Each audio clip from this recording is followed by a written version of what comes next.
Sit back and listen to this extremely interesting story. Allison and I have been married for 4 years. We've been married for 4 years. We enjoy married life. My job is going well, and I have a plan. I'm up for promotion to vice president. I've been promoted to vice president, and I'm putting my best foot forward. I work as a seamstress at a local factory. My paycheck is being put aside as a down payment on a house. In 6 months, I can buy a house. I can buy a house. She will be able to live on one paycheck. She loves children and wants to have a baby. She loves children and wants to be a mother. More than anything, she wants to be a mother. She understands that we need to be financially stable. She understands that we need to be financially stable. If I didn't insist on it, she wouldn't care. On a Friday in early June, I got up early to go to work. I got up early to go to work. Today is an important day in the fight for a promotion. Today is an important day in the fight for a promotion. Today is an important day in the fight for promotion. 3 teams will take part in the presentation. 3 teams will take part in a presentation. Whoever wins the presentation will be promoted to vice president. We've worked hard and we've been working hard, and when I came out of the bathroom, Allison was already awake. Allison was already awake. Allison said, "Don't forget to come home early. Celebrate with me." I was exhausted after the presentation. I know it will be hard to leave early. I know it's going to be hard to leave early. Allison started work early in the morning and finished late at night. Allison was very tolerant. Allison was very tolerant of early mornings, late evenings, and many other stresses. I'm very grateful to her. I am very grateful to Allison. The performance went well. 2 high school students congratulated me. I was 1 step away from winning. I arrived home around 5:30 in the morning. I walked up the stairs in a good mood. When I reached the top step, my wife was dressed in her best clothes. She was getting ready to go out. I whistled and asked, "Where are you going?" Smiling irresistibly, my wife replied, "It's a new French restaurant. You've worked so hard on it. I like hamburgers and fries." "I love hamburgers and fries," Allison agreed. She wanted to have a special evening. Obviously, she'd thought of everything. I was looking forward to it. I was looking forward to it. I was looking forward to it. I went into the house and changed my clothes. I thought I heard Allison talking, but I let it go. There's a restaurant with a large parking lot just off Castle Street. It was good. It was good. I was looking forward to an intimate evening. I was looking forward to it. There were only 2 other couples in the restaurant. We were seated in a far quiet corner. We discussed the presentation. We chose a starter and main course from the menu. They chose a starter and main course from the menu. An unfamiliar couple entered the room. An unfamiliar couple entered the auditorium. They took their seats without waiting for the waiter. I recognized the man. He was about 40 years old. He was in uniform, and he clearly smelled of money. She was 20, 21 at the most, too old to be his daughter. She had a big bag. She pulled out of it. She stood up and walked over to one of the couples. She walked over to one of the couples. After a few minutes, she made a note on her tablet. They went back to their table. By then, the man was already talking to the waiter. Allison was silent, quiet and a little nervous. She put her cell phone down on the table. We have a rule in our family that we don't use cell phones at the dinner table. We have a rule that we don't use cell phones at the dinner table. Allison walked over to another table. We talked for a few minutes and took notes. A man sat with an unimpressive face talking to the waiter. He clearly hadn't placed an order. I thought that my wife was obviously distracted. The girl came over to our table and said, "Hello, my name is Judy. I'm an ethics major. I'm studying." I looked at her and said, "Excuse me, but my wife and I are here for a special holiday. We're here on a special holiday. If you give us your cell phone number, we can call you back. If you give me your cell phone number, I'll call you back." I said, like he was sure I wouldn't say no. She was sure I wouldn't say no. She wasn't going to say no. My wife was quick to intervene. "This girl needs our help. Let's give him some time." This was strange to my wife. My wife hated this kind of thing, but she was persistent. I took a deep breath. I took a deep breath. "Did you see the next one?" I answered that I hadn't. My wife said, "But I know the plot of the movie." I really disliked the woman. When she saw the man she was with, he interrupted her conversation with the waiter. Interrupted her conversation with the waiter. Looked at our table. Judy looked at me. She said, "Jack, what do you think of this offer? What do you think?" I replied, "You don't care whether I agree to be called that or not. But if my wife accepts this offer immediately, if she accepts it." Allison listened. But Judy didn't flinch and didn't question further. Judy didn't flinch and asked further, I want you to know that in rejecting your wife's body, do you think you have the right to dispose of your wife's body by rejecting it? Do you think you have the right to dispose of your wife's body by rejecting her? If your wife accepts the offer, yes. But while my wife is away on business, I'm in the house, separating bank accounts and packing. Separating bank accounts, packing. I'm filing divorce papers. Judy asked Ed, what would you do? What if we were talking about $2 million? It's an offer. I won't get a penny if we get divorced. Judy knows me very well. Judy knows me very well. For the first time, I looked her straight in the eye and said, you don't have to sell your wife to make money. I don't have to sell my wife to make money. If she had agreed to that money, I would have given it up in the divorce. Money does not bring happiness, so this proposal will not change my behavior. This proposal will not change my behavior. I have to go to the bathroom. I'm not hungry anymore, Alice. Be ready to leave when I get back. I quickly got up and headed to the restroom. I walked up to the restroom. Cancel the table reservation. Cancel the table reservation. I don't want to eat here anymore. The waiter looked at me. But your bill was already paid.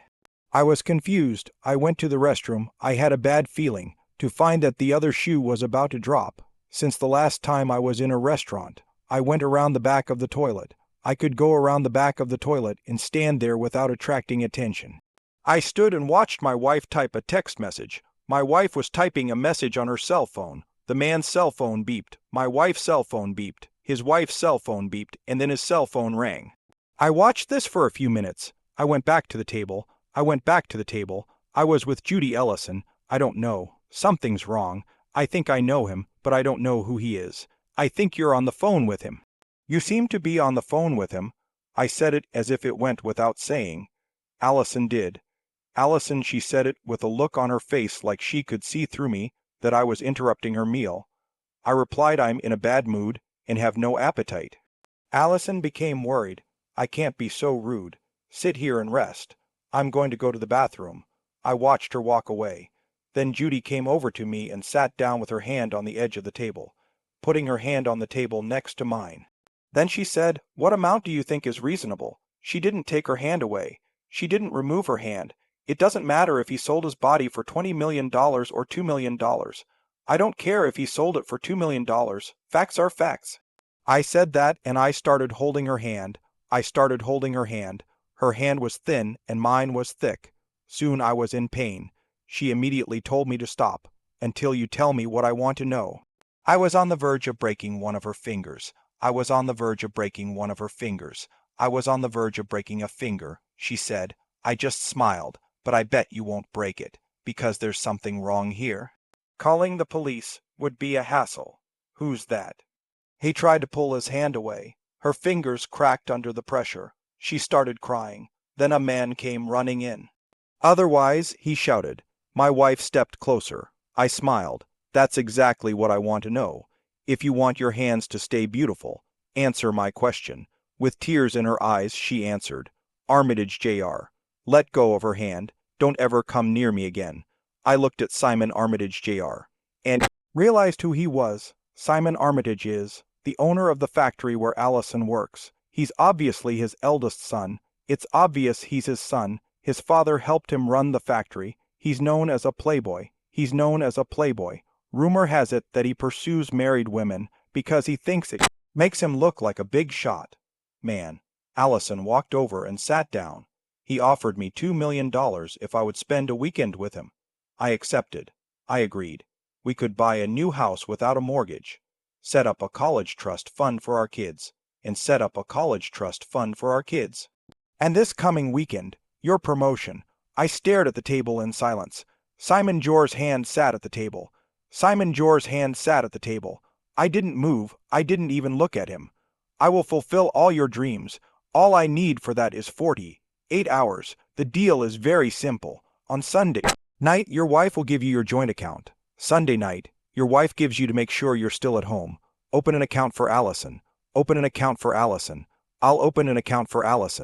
Allison and I looked at each other. I can't believe it's $2 million. If my wife wants to be a whore, I don't want her or her money. If my wife is in the car, we can still fix our marriage. But if my wife isn't there, I pack up and leave long before she does. Long before she gets back. Allison, it's time to make a decision. Allison looked at me defiantly. I want the baby now. I want the baby now, not a year from now. If you miss this chance, you're gonna miss it. I laughed. That's the way it is. We're not having kids for the foreseeable future. My trust in you is severely damaged by this little prank. My trust in you is severely damaged, even if you leave with me. Now they'll be getting counseling for years. I would get counseling. I stood up. I dropped my napkin. I decided to walk away from Allison. I walked away. I lost my balance trying to stand up.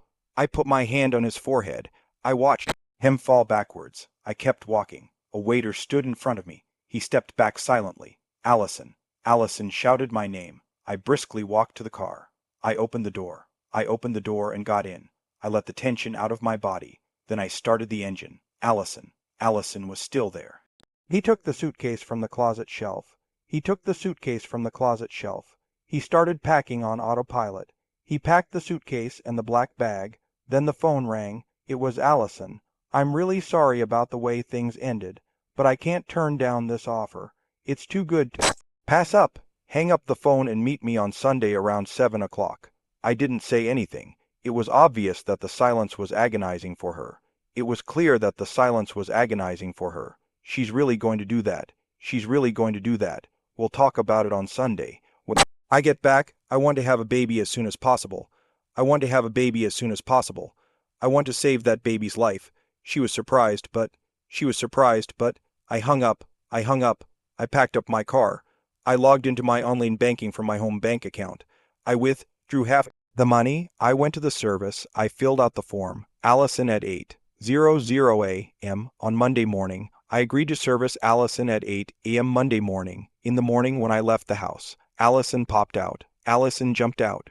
I screamed. The driver was. He got out of the car and said, "I'm just kidding." He said, "We went back to the restaurant.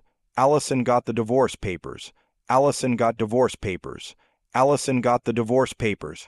I looked at Allison and said, "If this is a joke, irreparable damage to our marriage, you've done irreparable damage to our marriage. I need to get out of here for a couple days." With those words, I got in the car. I started the engine. Saturday afternoon, the revocation of the divorce papers. Saturday afternoon, I was at my brother's house. I sat with my brother and his wife Becky at my brother's house. Becky had talked to Allison a few hours earlier. I had talked to Allison a few hours earlier.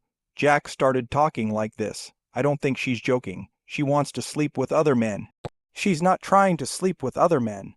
She just wanted to have a baby. On the other hand, she wasn't going to go all the way. On the other hand, she wasn't going to go all the way. I have enough money to feed her. It was to make her say she had enough money to take care of her. That's what she could have said. If you have enough money, you shouldn't wait until you have children. He's her friend from work. He's a friend from work, but he has no intention of having sex with me. He's interested in having sex with Allison. He's not interested in having sex with Allison, but she gets it now. She did. You've lost trust in her.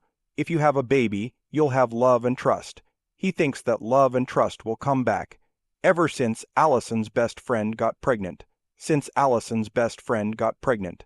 Since Allison's best friend got pregnant 6 months ago. She asks, they don't know when it's going to happen. We don't know everything. I don't want to give my baby to a dysfunctional family. I got up from the table and went to bed at 4:00 in the morning. I went to bed at 4:00 in the afternoon. On Sunday, I still can't get my thoughts together. My real problem is this: 2 hours. If it really was a setup, if it was really a setup or a joke, if it was really a setup or a joke, she would have come home immediately. The fact that she didn't means that she had something to say to Simon. I wasn't convinced that Simon would choose you. I also wasn't convinced by the statement that I've decided to file for divorce. I decided to file for divorce. It's been a month since then. Allison found a lawyer with Simon's help. The court ordered 12 counseling sessions. 3 times a week for 4 weeks we sat in front of a counselor. I sat in front of a counselor. This young woman looked like my first-grade teacher when I couldn't recite the entire alphabet. I competed with Alice in the alphabet. Alice and Simon talked about their plan and how Simon came up with it. Ironically, Judy was a psychology student. She was a psychology student. About how men react Stressful Situations was to be her seminal case study. When Allison finished her thesis, the counselor looked at me and said, "I'm sorry, I'm sorry, I'm sorry, I'm sorry." I was ready to spit her out. "Why are you so obsessed with divorce? Your wife needs you." Jack Will's brainwashing 3 times a week. 3 times a week for the next 4 weeks. I looked the counselor in the eye and I said, "Do you really believe that?"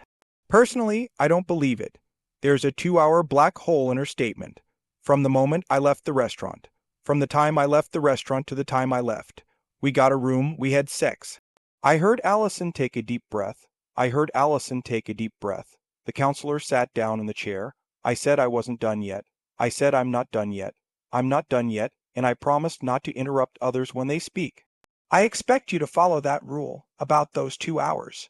You have given no explanation, and you have produced no evidence about what happened during those 2 hours.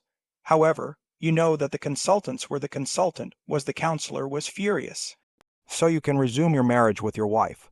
I stood up and said, "This is to see if our marriage can be saved. Your job is to see if our marriage can be saved. It's to see if our marriage can be saved." That nothing has happened in the last 2 hours. If you can't prove to me that nothing has happened in the last 2 hours, I'm out to here. I reported to the judge. A day later, I went back to court. It was as if, like I'd scraped something off my shoe. "Why are you refusing to cooperate with the counselors?" I answered, "Listen to the tape of our first session. Listen to the tape of our first session. I said that Allison's transgressions should be forgotten." Your Honor, that's not the counselor's job. It's not the counselor's job to lecture me. Not my wife, not the counselor. Neither my wife nor the counselor is not trying to hide it. If they don't answer my questions then, if they don't answer my questions, then I will ask them to forgive their wives, for I don't know what my wife did. I don't know what my wife did. What do you want to know? I answered right away. It's simple. My wife refuses to do it. I want to know what happened. Then my wife refuses to talk about it, and the counselor says I don't need to know. I came here today because the counselor came here today because asking that question. The judge rubbed his chin, like a movie star from the 1920s. You have a right to know. I'm a consultant. That's right. My wife's lawyer, who was with the consultant, stood up. The consultant stood up and said she has nothing to do with this case. We just want Mr. Samuels to stop sabotaging us. We just want Mr. Samuels to stop obstructing us. Bringing her in as a witness is not going to help. The judge was visibly outraged by this statement. The judge was clearly outraged by that statement of your client and her counsel. Mr. Samuels is not cooperating. Mrs. Samuels, counselor. Either she testifies, or I stop counseling her and grant her a divorce, and the counselor argued heatedly, but in the end, I stepped up to the platform and took the oath of office. I stepped up to the platform and took the oath of office. Do you know what has happened in the last 2 hours? The consultant sat in silence. The consultant sat in silence. You are under oath. You must calmly answer this question. She answered, "Yes, I understand." She tapped her finger on the table. Since she did not answer, the judge asked, "Please explain to the court what happened." Mrs. Samuels and Mr. Armitage went to the bar next door, and Mr. Armitage went to the bar next door. Mrs. Samuels and Mr. Armitage went to the bar next door. Mrs. Samuels went to Mrs. Samuels suggested that she and Mr. Samuels Mrs. Samuels received an offer from Mr. Armitage for herself, and Mr. Samuels Mrs. Samuels believed that the proposal that Mr. Armitage made to her and Mr. Samuels was the shortcut to the large family she had dreamed of. She assumed that it was a shortcut to a large family. She assumed that Mr. Samuels would return. But when he sent her a divorce notice, she panicked. Whether Mr. Samuels would agree. Now she knows if Mr. Samuels will agree. She realizes it was a mistake, and she's forgotten all about it.